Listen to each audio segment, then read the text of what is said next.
নমস্কার। আজকে নাট্যশাস্ত্র প্রণেতা ভরতমুনির স্মরণ দিবস।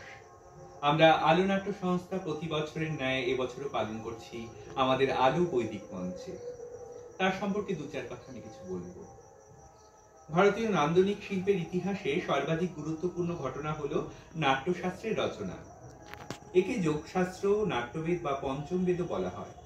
নাট্যশাস্ত্র প্রণেতা ঋষি ভরতমুনি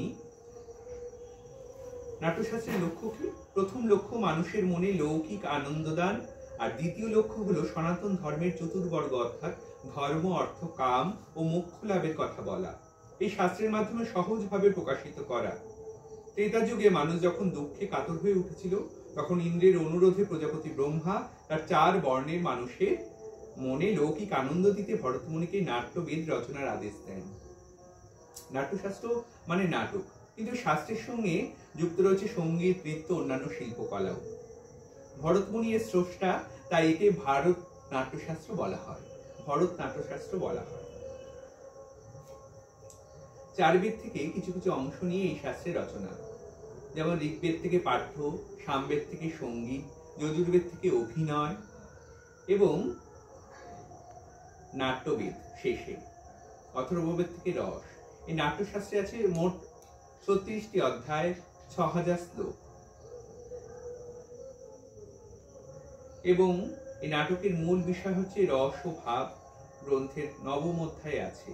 ভরতমুনির মতে নাট্যশাস্ত্রের নবরস হল শৃঙ্গার, হাস্য, করুণ, রৌদ্র, বীর, ভয়ানক, বীভৎস, অদ্ভুত। এই নবরসের সমাহার হলো নাটক। ভরতমুনি প্রদর্শিত পথ ধরে এদেশে নাট্যশাস্ত্রের বিকাশ লাভ ঘটিয়েছিল মহাকবি কালিদাস, ভাস, শূদ্রক এবং বিশাখা দত্ত, ভবভূতি, গিরিশ ঘোষের মতন বিশিষ্ট নাট্যজনেরা।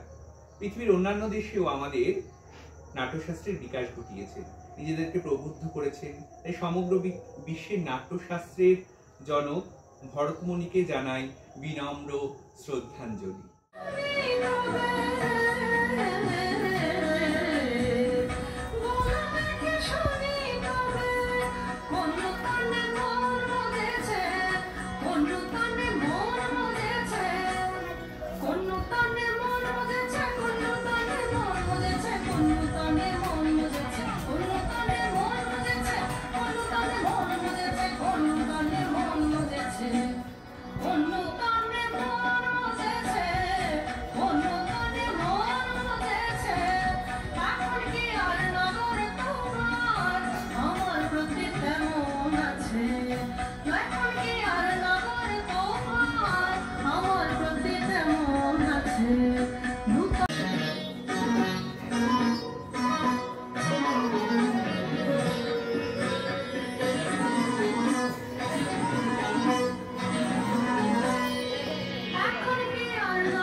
আমার